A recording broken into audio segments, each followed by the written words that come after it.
ไม่ซุ้มค่ะสวัสดีค่ะมาเร็วค่ะนาเดียนพี่น้องเขากว่าปล่อยลองซ้ำเขาซ้ำสารนะคะวันนี้นะคะจะพาทุกคนไปงานลองเขาซ้อมสารนะคะก็คือเป็นงานที่พระอาจารย์หรือพระสงฆ์สามเณรนะคะ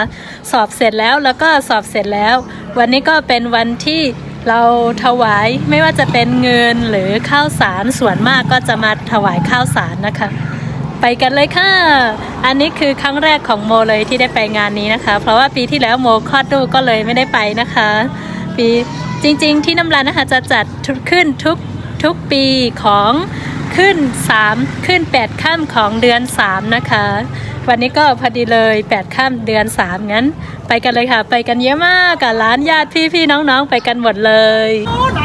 นี่ไปกันหลายคนเลยแต่ซ้ำกันน้ำก่อนจะไปงานนะคะทำแบบนี้ไปด้วยกันหลายคนค่ะไปซึ่งค่ะร้องเขาซ้ำสารไปกับร้านพี่สาวไปกันหลายคนเลยค่ะงานนะคะจะจัดขึ้นที่วัดเกี้ยงหลงน้ำรันนะคะวัดแห่งแรกของน้ำรันเลยวันนี้นะคะเป็นวันที่พระสงฆ์สามเณรนะคะสอบเสร็จก็เลยแล้วก็ที่น้ำรันนะคะหลายที่เลยก็จะมาที่นี่หมดเลยที่มารับไปรษณียบัตรนะคะก็จะอะไรลองเขาซ้อมสารในบนห้องว่าเรือเด้อก็อาหารแห้งนั่นเลยอ๋อเป็นงานถวายอาหารแห้งก็คือเยอะมากตอนนี้จริงๆแล้วพี่สาวหรือคนอื่นๆนะคะก็จะไปจองที่กันตั้งแต่6 โมงเช้าเลยมันก็อันกันกว่าเมื่อเรียกก็เดียกว่าปล่อยลองเขาซ้อมสารตีน้ำรันในค่ะตีจ้องหลงน้ำรันกำว่าหักคนในมาบัดด้วยไหนเนาะคนหายไปหรือเสียวเต้ค่ะตื่นเต้นพวกได้เปิ้ลกินดูกินมาพี่สาวบอกว่าคนเยอะมากจริงๆที่จอดมอไซค์ที่จอดรถไม่มีแล้วนะคะไม่แน่ใจว่าพี่แสงจะไปจอดที่ไหนมาเตือนนั่นแหละแสงยุ่มบางคนก็เดินไปบางคนก็นั่งรถมาบางคนก็นั่งมอไซค์ไปค่ะนี่ก็จะเป็นทางเข้าวัดเกี้ยงหลงน้ำรันนะคะนี่ก็จะเป็นทางเข้าวัดเกี้ยงหลงน้ำรันนะคะมีคนไปมาไปเมื่อนำเด็กๆค่ะทำมาเรียกมือเข้ามาเลยทำมีอย่างนั้นไหมครับอ๋อโลคนนำจ้าเนาะที่เราขอสั่งจ้างหวาวยังต้องคนนั่งทำเสียงหรือว่ายังไม่มีอยู่ตามด้วยเลยเดี๋ยวนะเขาสั่งช่องใช้ด้วยใช้เพื่อใช้ดูดูดีค่ะมาเลยป้าป้านี้น้องยิ้มมาเลยยิ้มใสวันนี้ใส่ชุดเหมือนกันหลายคนสีทอง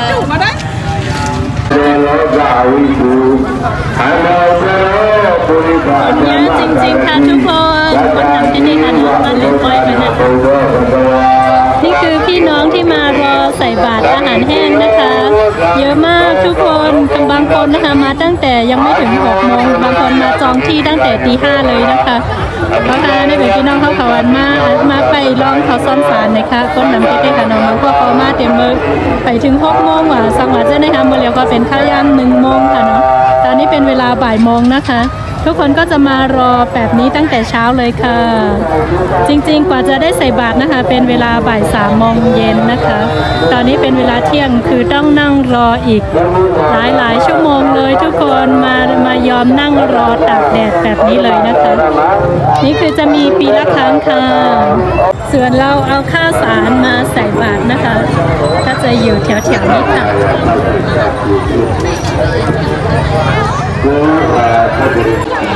ตอนนี้นะคะคนเยอะมากคือคนแบบว่าเต็มเลยครั้งแรกที่โมเห็นแบบนี้พี่น้องชาวน้ำรันนะคะ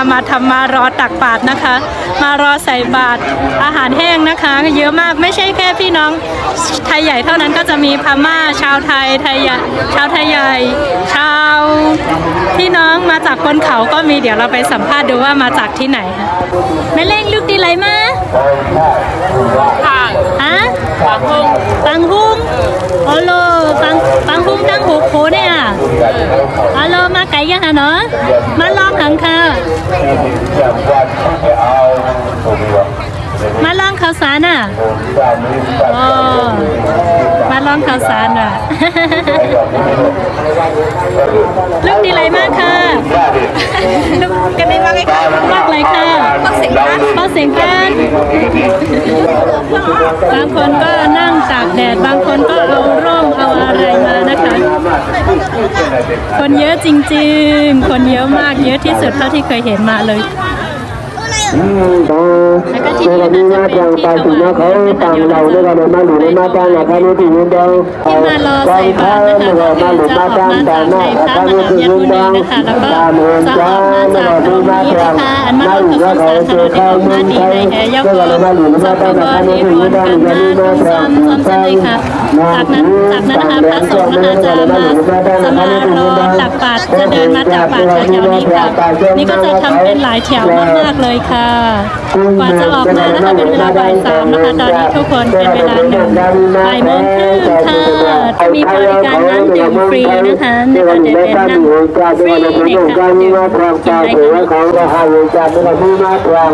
ใส่หมัดนั่งเขาดูวันใหม่นี่ก็เลยมาอยู่ในหน้าด้านทำเองจ้ามีมาตรังไปนี่ก็จะอยู่นี่ก็เลยมาอยู่ในหน้าด้านอาคารหายจากในที่นี้ก็มีมาตรัง ตอนนี้ก็พาทุกคนมาเที่ยวตลาดนะคะตลาดในงานปอยล้อมข้าวส้มสารนะคะนี่ก็จะเป็นบรรยากาศปอยล้อมข้าวส้มสารนะคะนำได้เลยค่ะเนาะซุ่มก่อนนำได้เลยค่ะซุ่มนี่ก็เฮ็ดไว้ตาเลินสีใช่ไหมคะเนาะซุ่มอันนี้นะคะก็จะทำไว้เผื่อเดือน4เลยนะคะมีขายหลายๆอย่างเลย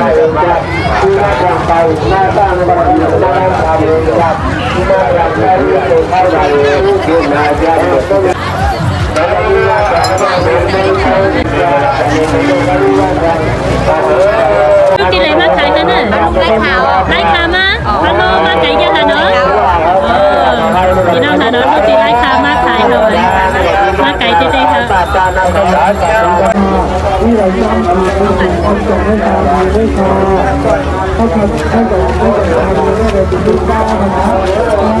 มาเที่ยวตลาดกัน3 คน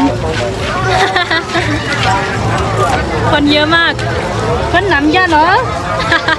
ไว้ดีน้ำรันในกึ้นตาเซค่ะถ้าเป็นงานที่น้ำรันนะคะ คนจะเยอะตลอดเลยค่ะเยอะมากเยอะจนไม่รู้จะเดินยังไงละตอนนี้คือทั้งฝุ่นทั้งคนหมอพืดตื่นนี่ของกินไทยใหญ่แท้ๆเลยข้าวตอกข้าวแตนนะคะ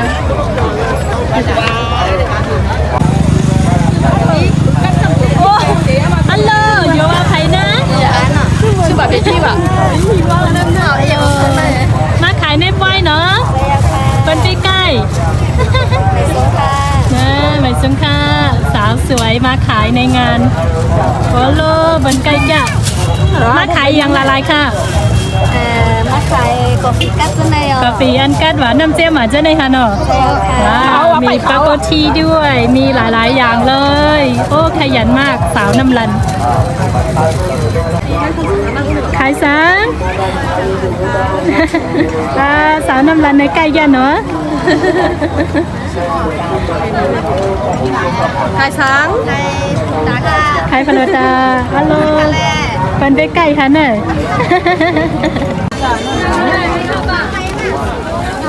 ในงานนะคะก็จะมีของเล่นแจกอะไรต่างๆนะคะในบางก้อยค่ะเนาะก็จะมีตั้งเล่นลูกอ่อนว่าตั้งกินว่าจะได้มีกูเมียวค่ะน้ำตา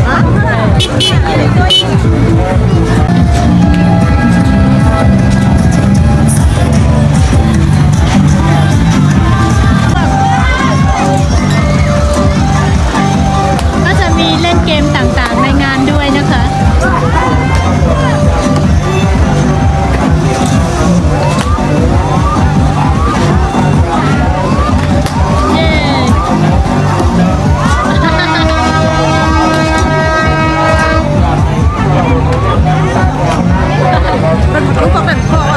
วันนี้นะคะเดินเที่ยวงานเฮ้ยวันนี้นะคะเดินเที่ยวงานนะคะเป็นเวลาชั่วโมงกว่าแล้วยังไม่ทั่วเลยทุกคนแล้วก็ไม่มีแรงเดินแล้วค่ะเพราะว่าคนเยอะเกินไปนะคะ เพราะค่ะเดี๋ยวก็ไปโซมองไปอะค่ะเนาะก็หนาว่าไปไรแทงอ่ะเดี๋ยวซื้อหมักไม้แล้วก็กว่าที่อยู่ก็ค่ะจะซื้อผลไม้แล้วก็ไปที่อยู่เลยนะคะ เพราะว่าคนเยอะเกินไปค่ะ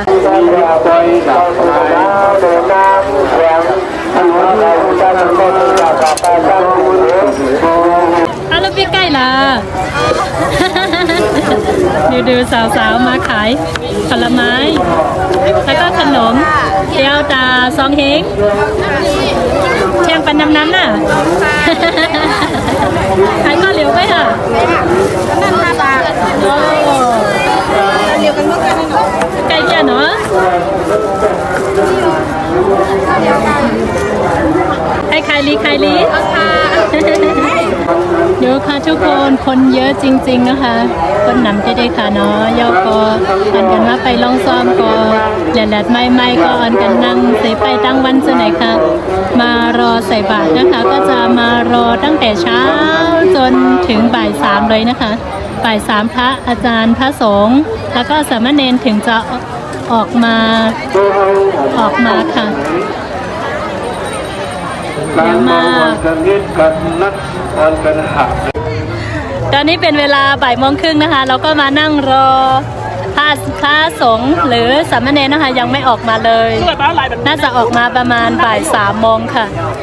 เดี๋ยวออกมาหมอก3 โมงเนี่ยค่ะมาเร็วก็นั่งไปก่อนค่ะเจอบัวชมพูกินโม่ทานมะม่วงอร่อยไหมอร่อยมันกรอบหอมอร่อยจะว่ามันสูงเนาะเป็นเซนั่นไปอ่ะน้ำกัดมาลองเขาซ้อมสารอ่ะเดียวค่ะน้องก็มาฮะ1 ปี 1 ปอก 1 ปี 1 ปอกอันนี้เป็นเฮ็ดกูปีอันนี้น้องเจียวค่ะว่าวันเลิน8 ค่ำเลิน3เป็น3 ใหม่8 ค่ำเลินโอเลิน3 ใหม่8 ค่ำเลยค่ะน้องบอกว่าทุกเดือน3ขึ้น8 ค่ำนะคะจะมีงานแบบนี้ทุกปีค่ะก็จะมีแค่ปีละครั้งเองนะคะขึ้นมาอย่างดังบดมาไปเอากุศลร่วมกันค่ะน้องบอกว่ามารอเอากุศลจะด้วยกันนะคะก็ได้ที่หายอ่ะต้องได้เดี๋ยวหาเต็มหมดเอาอะคุณมาให้คำบอกก้อนไทยหน่อยใส่ก้อนไทยก็เลือกไทย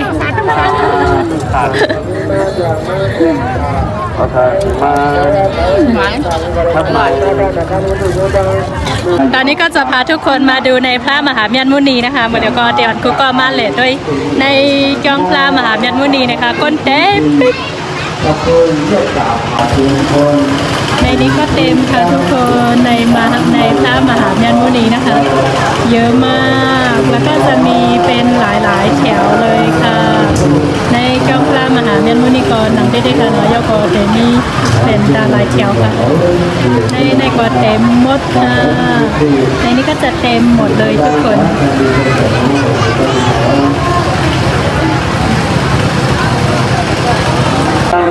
เขาบอกว่าจะลงทางนี้นะคะเขาว่าจะลงทางไหนนะคะว่าเย้าก็เตียวเอาจ้องลงต่อพอถึงในว่างเลิน4ค่ะเนาะเต็มหมดค่ะตั้งแต่วัดย่องหลงนะคะไปถึงในว่างเดือน4ในลานเดือน4นะคะจะเต็มหมดเลยมาเดี๋ยวเจ้าใครเยอะมาหาโมงเอาเลยนี่นะคะพี่น้องมาจากโฮโคนะคะคือมาตั้งแต่ตี 5เลยมาเอาที่อยู่ไว้โอ้โลไม่ธรรมดาสุดยอดมาก ที่นี่จะใส่ชุดเหมือนกันหมดเลยค่ะนี่นะคะเป็นเวลาบ่ายโมงนะคะบ่ายโมง52 นาทีเมื่อเดี๋ยวเป็นข้าวยำ1 โมง52 มินินะคะย่อก็เจ้าเขาได้เดินลงมาแหก็มาตุงเขาซ้อมสารนี่ค่ะเนาะตอนนี้นะคะพระสงฆ์นะคะและก็สามเณรกำลังจะลงมาเรารอดูนะคะว่าไปถึงที่เราอยู่นะคะเป็นเวลากี่โมงก็กะถึงตีเห็นเขาอยู่แต่ใจข้าวยำหลายชั่วโมงนี่ค่ะนอนกันไปด้วยค่ะสามเณรในวัดย่องหลงนะคะเต็มหมดเลยค่ะทุกคนมาเดี๋ยวในย่องหลงค่ะเนาะเต็มหมดค่ะ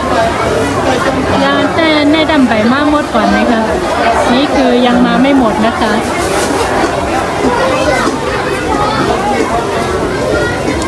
เจ้าค่ะอยู่เกี้ยงไหนเกี้ยงกลางมาหนำค่ะเจ้ามาหมดค่ะเยอะเลยเจ้าค่ะลูกเกี้ยงไหนมา มึงคือค่ะ เมืองคือมาหลายป้า บอกคาสิบบาทได้ค่ะ 50 ไปเจ้าสั่งลูกเกี้ยงไหนมาเกี้ยงกลางอ๋อมาจากหลายๆที่เลยนะคะ อันมากรุงเขาซ้ำสารในก็เดมีมาหลายๆย่องค่ะ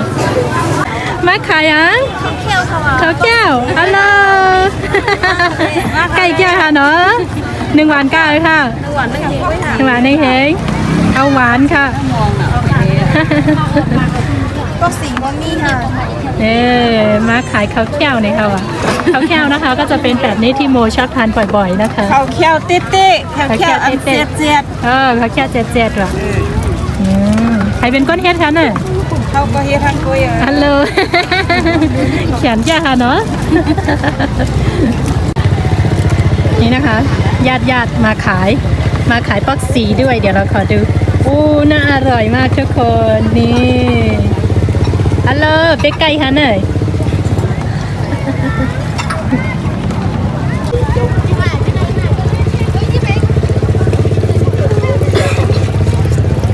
หมดอ่ะจบหมดค่ะ มาถึงในงานนะคะ แล้วก็มาทานอันนี้เลย อันนี้คือเหมาะมากกับอากาศร้อนๆนะคะ ทางนั้นได้เท่าลาดแล้วอ่ะ อร่อย เจ้าผู้กายเนี่ยข้าวผัดโอนนึงเองนึงชั่วนึงเองอ่ะดีจังมันจ้องเลยเนาะ อร่อยมากเลยค่ะ เองคนนึงชั่วนึงชั่วคนนึงเองยังจังยังค่ะ ร้องค่ะหวานพ้องหวานค่ะ เอาน้ำส้มผักกาดเจียว ดูมีมาขายผักกับข้าวในงานด้วยนะคะ ลูกดีไรมาขายค่ะ อ๋อน้ำนั้นในกุ้ยค่ะ น้ำมันในเกฮานอ ค่ะ ไก่แก่ฮานอ อ๋อค่ะ มาอาบีอย่างน้ำค้าง อ๋อ นะ ค่ะ เขาดังไรนะ อ๋อค่ะ น้ำขอบคุณดีกุเบอร์มาอาบีตรงบีสิเดค่ะค่ะอีกหนึ่งค่ะ ตีน้ำรันค่ะ อันนี้ที่กองเราเขามาสวยนี่ อ๋อเจ้าค่ะ สิบปอมาค่ะว่ามา อ๋อ มาเลย ลูกสีปอมาหน่อยค่ะ ดูมันเลยมาค่ะ มันเลยมาฮานอฮัลโหลมากันหลายก็ค่ะ เขาได้อยู่สิพวกนี้ค่ะ เขายำหาเนื้อเนาะคือแซววะ ใน TikTok รู้แล้วคนนี้เคยเห็นใน TikTok แล้วก็ TikTok ทั้งหมดเลยอาเกียวบีเขาอยู่สีป้อฮะเนาะ ค่ะ น้ำรันจอนเกียวฮะ เจียวค่ะใกล้ เกียว มา ฮะใกล้มากฮะเนาะยินจำดีไรครบค่ะ ค่ะไม่สิค่ะไม่สิ ค่ะ ไม่ซึ้งค่ะ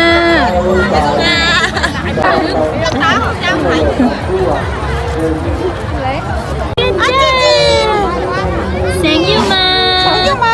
หันก้นหันก้น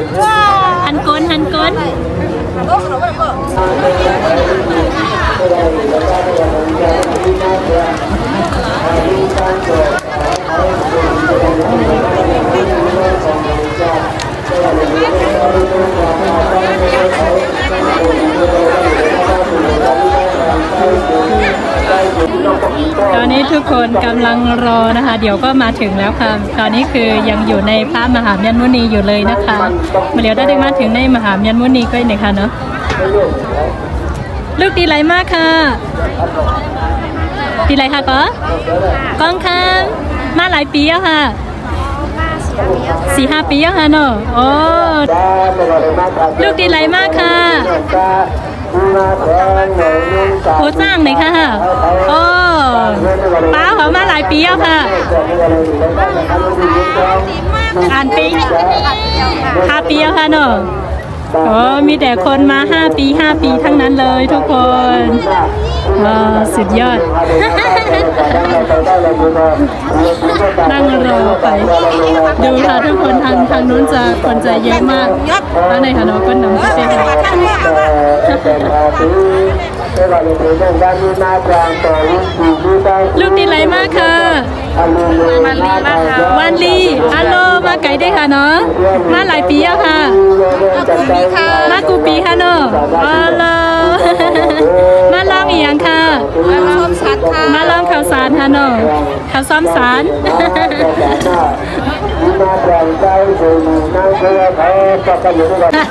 ลูกดีเลยมากค่ะ วันหน้าร้อนแค่ วันหน้า วันหน้าร้อนแค่ วันหน้าร้อนโอ้มาลูกข้าวซ้อมสารหลายปีแล้วค่ะ34 ปีค่ะน้องฮัลโหล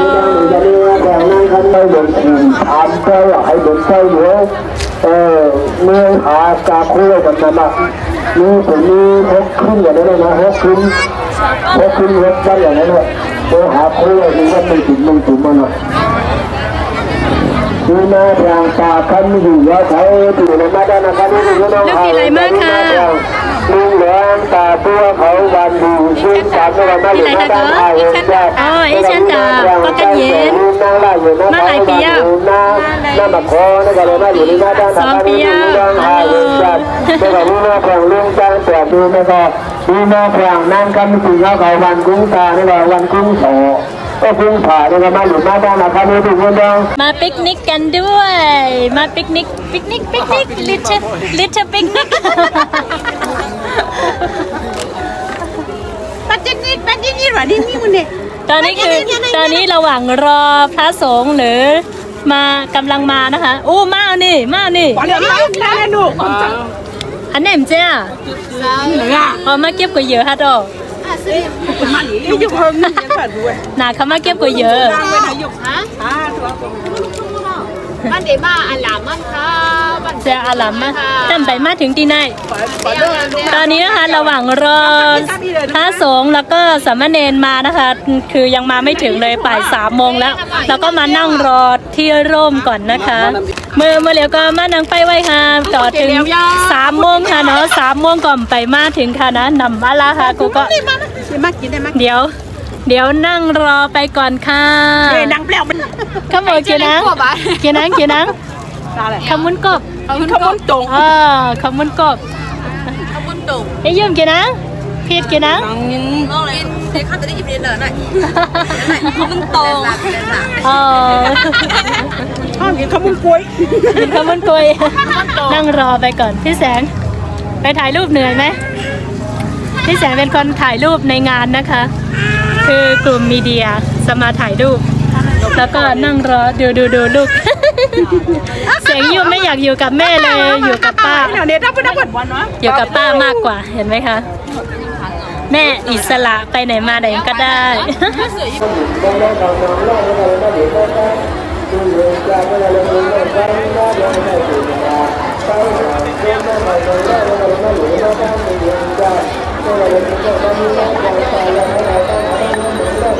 ไม่บอกว่าการเมืองมาทำให้เราเป็นใช้ผู้ว่าการตาผู้ตาก็นั่นเกิดนั่นมาการไปที่วางวันนี้นั่นไอ้เชื่อเชื่อกันโมดาโน่ก็การเป็นนั่นจ้าดูหน้าคอยนั่งอยู่นี่มีตาตัวเขาได้เงินอยู่ทำนี่ก็เลยมาอยู่มาด้านนะครับนี่คือเรื่องต้องเองจ้าเดี๋ยวเราลองไปดูแล้วกันมีมาทางใจเจตนาเจ้าตาหน้ามาดูมามีตาดูนั่นนั่นเนี่ยอันนี้อยู่เป็นของแม่เนี่ยที่ทำอยู่อย่างนี้ต่างนั้นก็อีกอย่างนี้ก็เลยว่าการได้ที่ว่าจะมาอยู่ที่ไหนนะครับที่ว่ามาดูดูมาจากลูกของเขามาเป็นผู้ก็เลยมาอยู่ในบ้านได้นะครับนี่คือน้องขาเดินจากก็เลยเป็นน้องกันมาจากแต่ต่างก็นั่งเขาวันไปเขาก็เลยมาอยู่ในบ้านได้นะครับนี่คือน้องขาเดินจากแต่ว่าอะไรอยู่ในบ้านอะไรทุกวันก็อยู่ร่างกายอยู่ในอายุอย่างนั้นที่ก็มีการตั้งการที่เป็นแขนร่างกายบางอย่างเป็นอย่างไม่ต้องได้เลยอย่าให้เราอาจจะได้ถึงจะมีคนตาบอดไม่ตาหน้าดำมีเรื่องของ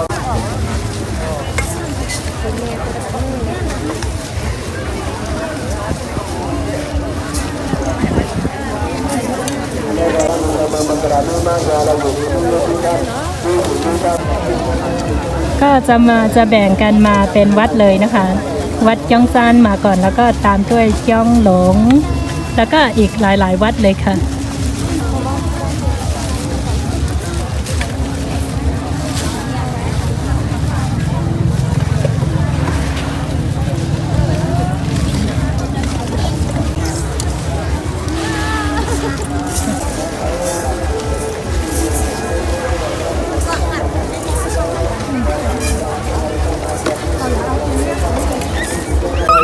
งยืมนั่งรอตรงนี้ค่ะ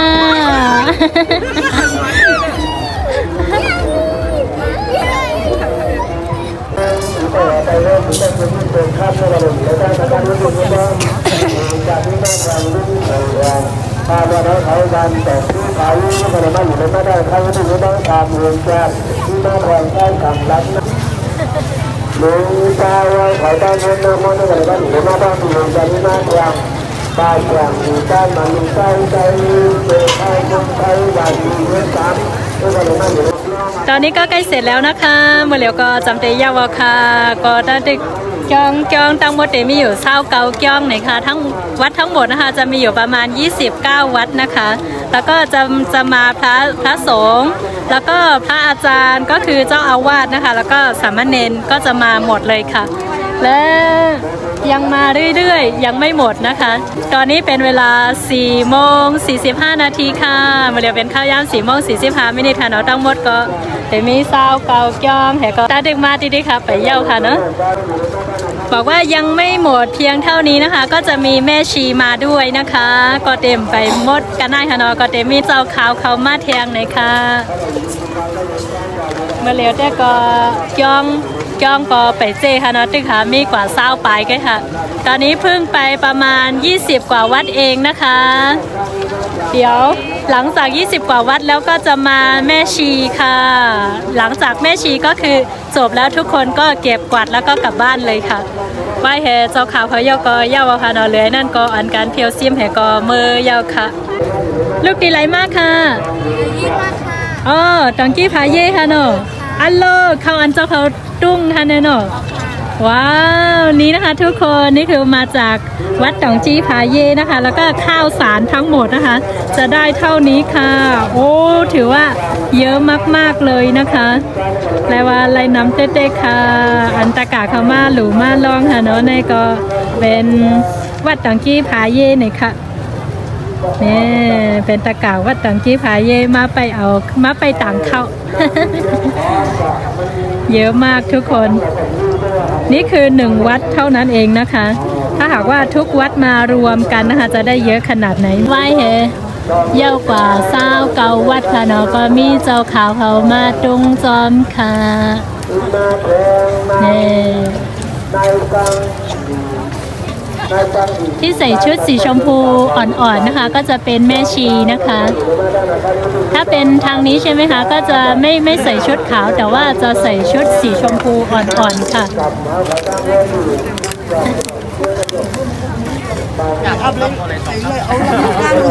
ย่องไหลค่ะเจ้าขาวย่องกลางเว้งสีป้อบางถ้าอาจารย์แม่ชีนะคะบางท่านนะคะก็จะมาจากวัดกลางเมืองสีป้อเลยนะคะ เสียงคันหน้าอยู่ที่กินวัดค่ะ สาธุค่ะ กินสิ่ง วัดไหนคะเจ้า ค่ะ วัดไหนคะ อยู่เมืองลังค่ะ เมืองลังค่ะโนโอ้มาจากที่ไกลๆด้วยนะคะ ตอนนี้คือเสร็จแล้วค่ะเจ้าตีไรมากค่ะน้ำจางค่ะอ๋อน้ำจางโอ้น้ำจางก็มาด้วยนี่จบแล้วนะคะแม่ชีก็ประมาณ20กว่าค่ะร้อนทำพังลี อ๋อค่ะ ลูกตีไรมากค่ะ จ้องหลุมหมดจ้องหลุม จ้องหลงตีค่ะเนาะใจเอาใส่ปิ๊กซบไปค่ะน่ะนี่ และแถวเราคือเสร็จแล้วแต่ว่าแถวอื่นๆยังไม่จบนะคะเย่าแถวเข้าใกล้กันหน่ะว่าแถวตั้งปุ่นไปเย่าค่ะเนาะตั้งดึกกว่าที่ค่ะ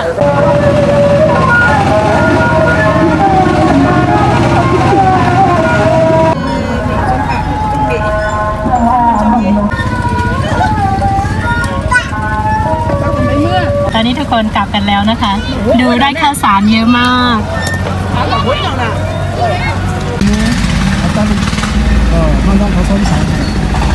บาง คนเอารถมาจอดด้านนอกนะคะเมื่อเร็วก็ได้นั่งรถมาเฮิรนค่ะตอนนี้ก็กำลังนั่งรถกลับบ้านนะคะ เสร็จแล้ววันนี้ก็ได้ทั้งบุญได้ทั้งคลิปวิดีโอ แล้วก็ได้เห็นประเพณีของชาวเมืองน้ำรันนะคะค่ะนี่ก็เป็นฟิงชุงที่น้ำรันทางอันหนึงค่ะเนาะเตมีกูวัน8 ค่ำเลิน3เลยค่ะปล่อยลองเขาซ้อมสารหน่อยค่ะขึ้นแต่ค่ะเย้ากอกุโสกอไลไซกอเต็มหน่อยค่ะวันนี้ก็ได้บุญมาฝากทุกท่านเพียงเท่านี้ค่ะบุญที่ทำในครั้งนี้นะคะ ก็ขอให้ทุกท่านได้บุญด้วยพร้อมๆกันนะคะสาธุโอเค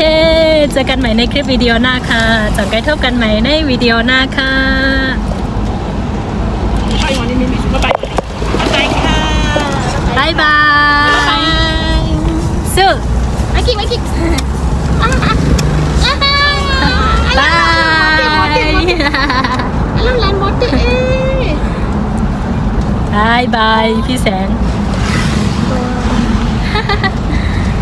เซิร์ฟเฟอร์